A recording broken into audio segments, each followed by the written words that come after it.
Herkese selam arkadaşlar. Bugün yeni bir görüntüyle geldim. Arkadaşlar bu şömine versiyonlarının uzun versiyonu gelsin mi? Şimdi hemen karar sizde. Beğeni ve abone sayısı artışına göre bakacağım. Yorumlara yazın. Umarım gizli hesap değildir.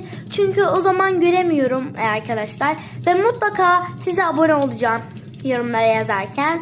Arkadaşlar bir şekilde güzel görüntüler şimdi rahatlamak istiyorsanız şimdi hemen yeni böyle uzun bir versiyon gelsin istiyorsanız girebilirsiniz.